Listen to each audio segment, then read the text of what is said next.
오늘은 8월 25일 사도행전 26장 24절부터 32절입니다. 바울이 이같이 변명하매 베스도가 크게 소리내어 이르되 바울아 네가 미쳤도다. 네 많은 학문이 너를 미치게 한다 하니 바울이 이르되 베스도 각하여 내가 미친 것이 아니요 참되고 온전한 말을 하나이다. 듣고 있던 베스도가 갑자기 일어나서 화를 내요. 바울아 네가 진짜 미쳤구나. 네가 정말 공부를 많이 해서 그 학문 때문에 네가 거기 미쳐서 헤어나오지 못하는 거야. 네가 말하는 건 전혀 상식적이지가 못해 라고 얘기하는 거예요. 물론 베스도가 볼 때는 바울이 미쳐 보일 수도 있어요. 왜냐? 바울이 무슨 말을 했어요? 다메섹 도상에서 예수님을 만났다. 죽은 지 3일 만에 부활한 예수님을 만났다. 그리고 그분의 음성을 들었다 라고 말하니까 베스도가 이건 일반적인 이야기가 아니잖아요. 너가 미쳤구나 라고 이렇게 베스도가 표현하는 걸 볼 수 있어요. 여러분, 세상 사람들이 볼 때는 복음을 믿는 우리가 어떻게 보면 미친 사람처럼 보일 수도 있어요. 왜 그러냐면 복음이라는 게 세상의 논리로 이해할 수 있는 게 아니에요. 왜냐? 이 복음이라는 것은 세상의 질서가 아니라 하나님의 질서를 수용하는 것이 복음이야. 그렇죠? 그러니까 세상의 질서를 따라 살아가는 사람들이 볼 때는 하나님의 질서를 수용하여 살아가는 사람들이 이해가 안 되는 거예요. 왜 사람들이 여러분들을 전하는 복음, 여러분들이 믿는 하나님을 못 믿느냐 하면 이것 때문에 그래요. 그들이 살아가는 세상의 방식이 있거든. 근데 복음은 그들의 방식이 아니라 하나님의 방식을 따르는 거거든. 그러니까 그들이 볼 땐 도저히 이해가 안 되는 거예요. 여러분, 우리는 그럼에도 불구하고 세속의 질서가 아니라 하나님의 질서를 따라 사는 존재인 줄로 믿습니다.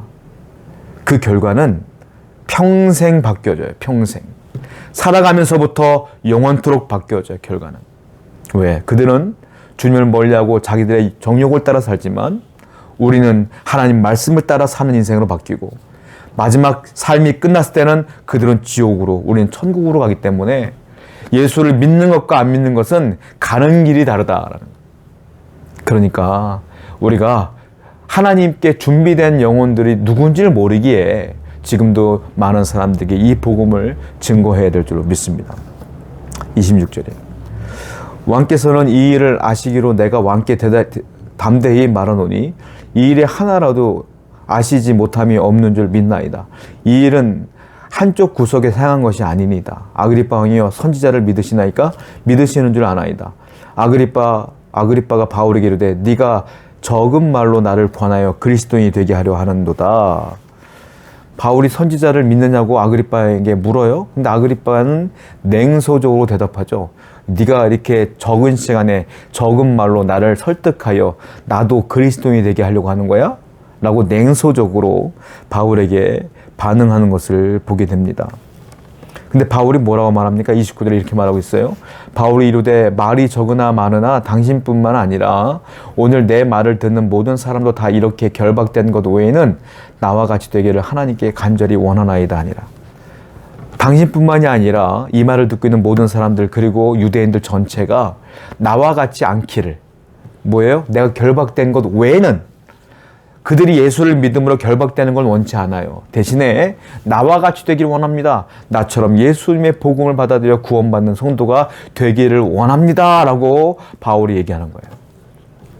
바울은 왜 이 복음을 목숨 걸고 전하는지에 대한 이유가 여기 나와요. 무엇입니까? 내 동족들이, 유대인들이 나와 같이 되기를 원해요. 나처럼 구원받기를 원해요. 다른 말로 그들을 바울이 너무 사랑하기 때문에. 그들이 지옥불로 떨어져 가는 걸 볼 수가 없어서 복음을 전한 거예요. 복음 전파에는 무엇이 베이스가 되었냐면 하나님을 사랑하는 마음과 더불어 내 이웃을 사랑하는 마음이 있어야 그들에게 복음을 전하는 거예요. 그들을 사랑하지 않으면 복음을 전할 수 없어요. 하나님은 우리에게 계명을 주셨죠? 위대한 계명을 주셨어요. 첫 번째, 하나님을 사랑하라. 두 번째, 내 이웃을 내 몸과 같이 사랑하라. 하나님을 사랑하는 사람은 이웃도 사랑해야 되는 거예요. 그 이웃을 사랑하는 최고의 사랑 방법이 뭐냐? 복음을 전하는 겁니다. 오늘도 여러분 주위에 있는 사람들을 사랑하는 마음으로 복음을 전하시기 바라요. 30절입니다. 왕과 총독과 번이게와 그 함께 앉은 사람들이 다 일어나서 물러가 서로 말하되 이 사람은 사형이나 결박을 당할 만한 행위가 없다 하더라. 아그리빠 왕이 일어났습니다. 그리고 고위 관리들이 다 일어났어요. 그리고 베스터 총독에게 얘기해요. 이 사람은 죽을 만한 죄를 하나도 진 게 없어. 무죄요. 라고 말해서 이 사람 바울을 풀어주라는 거예요. 바울은 기뻤을까요? 안 기뻤을까요? 안 기뻤어요. 왜? 바울은 무죄 받으려고 이 얘기한 게 아니야. 바울은 뭐예요? 복음을 계속 전한 거예요. 계속. 그런데 놀라운 건 이 안에 이 바울의 말을 듣고 예수를 믿은 사람이 한 명도 없어요. 바울은 무죄였지만 슬펐을 거예요. 여러분, 이와 같이 복음을 받아들이는 게 쉬운 게 아닙니다.